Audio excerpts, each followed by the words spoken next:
और पैनल में हमारे पास जो बुद्धिजीवी हैं उनमें सबसे पहले administrator Shri Trivikram Sharma ji, psychologist Shrimati Anita ma'am, educationist Shrimati Manju और social reformer Shrimati Revati ma'am. तो जोरदार तालियां इन सभी के लिए, क्योंकि आज का जो पैनल डिस्कशन है वो एक ज्वलंत मुद्दे पे होने जा रहा है, जिसका शीर्षक, जिसका टॉपिक है अध्यापक, अभिभावक और विद्यार्थी।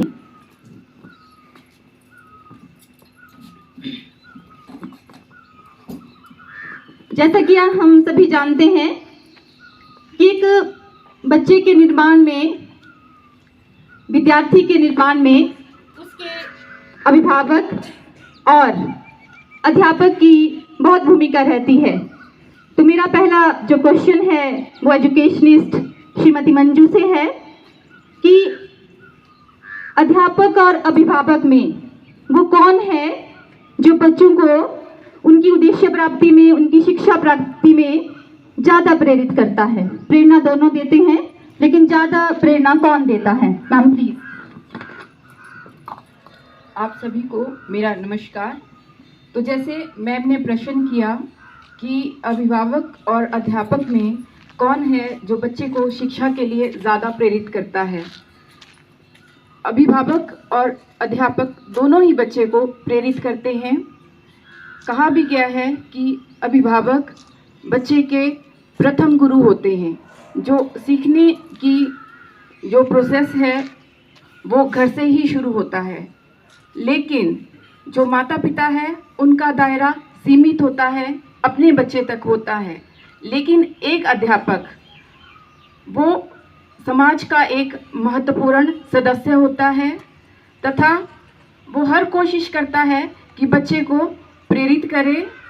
उनका दायरा सिर्फ कक्षा की दीवारों तक सीमित नहीं होता, बल्कि बच्चे उनसे प्रेरणा पाकर अपने परिवार को प्रेरित करते हैं, उनसे समाज प्रेरित होता है। इस तरह हम देखते हैं कि एक अध्यापक का दायरा सिर्फ उसके विद्यालय तक सीमित नहीं होता है।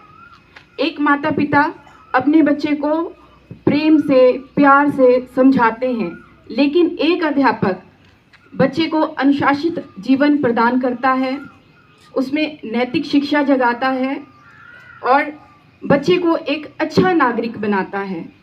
इस तरह से मैं कहना चाहूँगी कि एक शिक्षक जो है बच्चे को अधिक प्रेरित करता है। मंजू मैडम के अकॉर्डिंग कि शिक्षक ज़्यादा प्रेरित करता है। सेम क्वेश्चन मेरा जो सोशल रिफॉर्मर हैं Shrimati Revati ma'am, please. Good morning to all of you. जैसे मैम का जो क्वेश्चन है कि बच्चे की एजुकेशन में पेरेंट्स और जो टीचर है उनमें से किसका ज़्यादा महत्व होता है, तो आई थिंक ऐसे तो दोनों का होता है। ऐसे तो दोनों का काफ़ी महत्व होता है बच्चे की एजुकेशन में, लेकिन जो पेरेंट्स होते हैं उनका ज़्यादा इफ़ेक्ट पड़ता है बच्चे की एजुकेशन में, क्योंकि पेरेंट्स जो होते हैं वही फर्स्ट टीचर होते हैं बच्चों के, और वही जो है रोल मॉडल होते हैं। जैसा पेरेंट्स चाहेंगे उनके पेरेंट्स ही बच्चों को पॉजिटिव एनवायरनमेंट अपने घर में दे सकते हैं और उनको शिक्षा के प्रति प्रेरित कर सकते हैं, और उनका जो लक्ष्य निर्धारण में भी हेल्प जो है पेरेंट्स ही कर सकते हैं। साथ में गुरु भी होता है, लेकिन आई थिंक जो है एज ए सोशल रिफॉर्मर एक समाज को बनाने के लिए पेरेंट्स का ज़्यादा महत्व होता है। मैडम के अकॉर्डिंग कि पेरेंट्स का ज़्यादा महत्व है। सेम क्वेश्चन मेरा साइकोलॉजिस्ट श्रीमती अनीता मैम से। Ma'am please. आप सभी को मेरा नमस्कार। अध्यापक और अभिभावक दोनों में से दोनों ही महत्वपूर्ण हैं। बच्चे के विकास के लिए दोनों ही महत्वपूर्ण हैं, और शिक्षा अपने उद्देश्य की प्राप्ति के लिए अध्यापक भी विषय से संबंधित स्पेशलाइजेशन के बारे में विद्यार्थियों को बतलाता है और उन्हें सुझाव देते हैं, उनका मार्गदर्शन करते हैं। और उसी प्रकार पेरेंट्स भी अपने लक्ष्य, उन बच्चे के लक्ष्य के लिए जो है उनका ध्यान केंद्रित करने में उनकी सहायता करते हैं। मैडम के अकॉर्डिंग माता पिता और शिक्षक दोनों ही बहुत ज़रूरी है एक बच्चे के निर्माण में। अब मेरा क्वेश्चन सेम क्वेश्चन रहेगा सर से प्लीज सर। ये अच्छी पैनल डिस्कशन है, एक ही क्वेश्चन फ्लोट हो रहा है, आंसर इसका आ चुका है। प्रथम गुरु माता पिता, और माता पिता के बाद संभाल करते हैं गुरुजन। पर माता पिता जो संस्कार देते हैं, माता पिता लगातार बच्चे के पास 18 घंटे होते हैं, मैक्सिमम समय माता पिता के साथ बच्चे होते हैं। तो कहा जाता है कि संस्कारों की प्रथम नींव घर से ही होती है। तो इसलिए माता के गर्भ में बच्चा होता है, तभी से बच्चे के संस्कार बनना शुरू होते हैं। प्रथम बोली माँ से वो सीखता है। जो परिवार के संस्कार हैं वो पहले 3-4 वर्षों में उसके अंदर आ जाते हैं। उसके बाद फिर अध्यापक का काम होता है कि किस तरह से समाज के लिए उसको सेवा के लिए तैयार करना है, अनुशासन सिखाना है, जो विषय हैं, जो जिंदगियों में चुनौतियां आने वाली हैं, उनके लिए किस तरह से उसको तैयार करना है, वो अध्यापक का काम होता है। तो मुझे लगता है दोनों ही इम्पोर्टेंट है, आप किसी को भी ज़्यादा और कम नहीं आंक सकते हैं। तो दोनों कड़ियां अगर मजबूत होंगी तो वो समाज बेहतर होगा, अच्छे नागरिक हम पैदा कर पाएंगे। तो स्कूल और प्रथम स्कूल जो घर है, दोनों महत्वपूर्ण है, मेरा ऐसा मानना है। Thank you sir. हमने देखा कि अभिभावक बच्चे को जीवन देते हैं और जीवंत उसको गुरु करता है, उसका शिक्षक करता है। इसके बाद मेरा जो सेकंड क्वेश्चन है कि जो अभिभावक हैं वो किस तरह से एक बच्चे के उद्देश्य प्राप्ति में अपनी भूमिका निभाते हैं। तो फिर से मेरा ये जो क्वेश्चन है ये मंजू मैडम से ही रहेगा। Ma'am please. जैसे हमने अभी तक जाना कि जो माता पिता हैं वो बच्चे के प्रथम गुरु होते हैं। जो नैतिक शिक्षा की शुरुआत है वो हमारे घर से ही शुरू होती है। हर माँ बाप चाहते हैं कि उनका बच्चा अच्छे से अच्छा पढ़े, ऊंची से ऊंची डिग्री उसके पास हो, और इसके लिए वो पूरी कोशिश करते हैं कि बच्चे को एक सकारात्मक माहौल जो है वो प्रदान किया जाए, उसकी मानसिक और शारीरिक और भावात्मक ज़रूरतों को पूरा किया जाए, उसे जो है जिम्मेदारियों का, जैसे जो भावनात्मक जो है बच्चे का विकास किया जाए कि बड़ों की इज्जत करनी चाहिए, उनको आदर देना चाहिए, छोटों के साथ प्रेम के साथ रहना चाहिए। इसके अलावा शिक्षा में भी आजकल अभिभावक जो है अपना महत्वपूर्ण योगदान देते हैं। बच्चों की हर गतिविधि में वो जहाँ तक हो सके उनकी मदद करते हैं।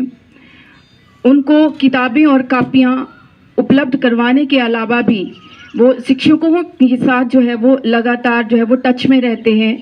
अगर बच्चा अपनी बात जो है वो नहीं रख पाता टीचर के सामने, तो अध्यापक जो हैं वो जो माता पिता हैं वो अध्यापकों के साथ मिलकर जो है अपने बच्चों की जो उन समस्याओं को दूर करने की कोशिश करते हैं। एक तरह से आजकल जो शिक्षक के साथ साथ जो है अभिभावक भी स्कूल की हर गतिविधि में अपने बच्चों का जो है पूरी तरह से साथ देते हैं। वो हर तरह का मटेरियल उनको प्रोवाइड करने की कोशिश करते हैं, और इसके अलावा जो है वो बच्चों को प्रेरणा देते हैं आगे बढ़ने की, उनको प्रोत्साहित करते हैं। धन्यवाद। मैम बहुत अच्छे से मैम ने बताया कि जो एक पेरेंट की भूमिका है और पेरेंट अपनी भूमिका किस तरह से निभाता है एक बच्चे के उद्देश्य प्राप्ति में। मेरा same question Shrimati Manju madam से। Thank you ma'am. जैसे कि मैम ने पूछा कि जो पेरेंट्स हैं वो बच्चे की एजुकेशन में वो क्या भूमिका निभा रहे हैं, तो आई थिंक पेरेंट्स को ही जो है पहले से बच्चों की शिक्षा के प्रति अवेयर होना ही चाहिए, तभी जो हमारा समाज है एक जो है अच्छा समाज बन सकता है। अगर पेरेंट्स जो है स्टार्टिंग से ही बच्चे की शिक्षा के प्रति अवेयर है और उसको शिक्षा की वैल्यू के बारे में प्रेरित करते हैं, तभी बच्चे को जो है शिक्षा के बारे में पता चलेगा, और बच्चे के अंदर जो है आरंभ से ही मतलब डिसिप्लिन या अच्छी मॉरल वैल्यूज़ को कल्पित करते हैं, तभी बच्चा जो है सीख पाएगा। और उसको वो ओपन एनवायरनमेंट अपने घर में अगर देते हैं पेरेंट्स, और उसको अच्छी बुरी बातों के प्रति जो है जागरूक करते हैं और उसको जो है अच्छा एनवायरनमेंट घर में देते हैं, तभी बच्चा जो है शिक्षा के बारे में जागरूक होगा और शिक्षा की वैल्यू को समझेगा। तो I think if the parents are really aware about the education of the children, तो it will directly impact on our society. Thank you. बिल्कुल सही। यदि पेरेंट्स जागरूक तो बच्चा हर गलत और सही से जागरूक होगा, उसको पता होगा क्या गलत है और क्या सही है, और आने वाले समय में वो अपनी शिक्षा प्राप्ति करेगा और साथ में समाज में एक अच्छा नागरिक बन के आएगा। यही क्वेश्चन मेरा मैडम अनिता मैम से। बच्चे की शिक्षा के क्षेत्र में अभिभावक का महत्वपूर्ण स्थान होता है। अध्यापक ही बच्चे का प्रोत्साहन करते हैं, उनका मार्गदर्शन करते हैं और जो है विभिन्न क्षेत्रों में उसे जो है उसके लिए सकारात्मक माहौल बनाते हैं घर में, ताकि बच्चे का मनोबल न गिरे। उसके मनोबल के लिए वे प्रयत्न करते हैं कि उसका मनोबल स्तर ऊंचा रहे और अपने बच्चे का हमेशा वो मार्गदर्शन करते हैं अभिभावक। मार्गदर्शन बहुत जरूरी मैडम के अकॉर्डिंग। अब मेरा सेम क्वेश्चन क्या है?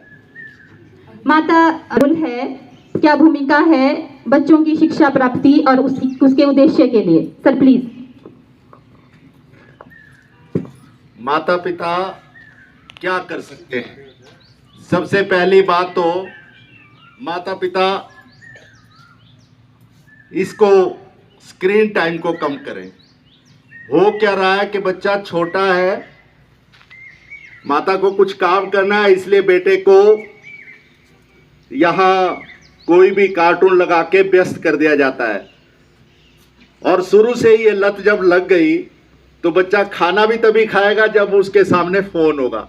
तो सबसे पहले माता पिता इस यंत्र को बच्चे से दूर करें। दूसरा, बच्चे की कंसंट्रेशन पावर बढ़ाने के लिए पहले अपनी दिनचर्या को व्यस्त रखें, अपनी दिनचर्या को सुनियोजित करें। बच्चा माता पिता के व्यवहार को देखता है। अगर माता पिता अगर आधा घंटा भी पढ़ते हैं तो बच्चे को लगता है कि यस, पढ़ना बहुत इंपॉर्टेंट है। पर माता पिता अगर यही कहते हैं कि पढ़ पढ़, फिर ऐसा लगता है कि माता पिता तो कभी कुछ नहीं पढ़ते, मुझे कहा जाता है इसलिए पढ़ना ज़्यादा इंपॉर्टेंट नहीं होता है। तो माता पिता को चाहिए कि उनका अपना स्टडी टेबल हो और बच्चों को लगे कि ये बहुत इंपॉर्टेंट काम है। तीसरा, अति महत्वपूर्ण, माता पिता को चाहिए, अभिभावकों को चाहिए कि जो घर के काम होते हैं उसमें जिम्मेदारी पूर्ण तरीके से छोटे बच्चों से ही आदत डालें। चाहे वो किचन का काम हो, चाहे वो घर की साफ सफाई का काम हो या और अन्य काम हो, उसमें बच्चे को इन्वॉल्व करें ताकि वो काम के महत्व को घर से ही सीखे।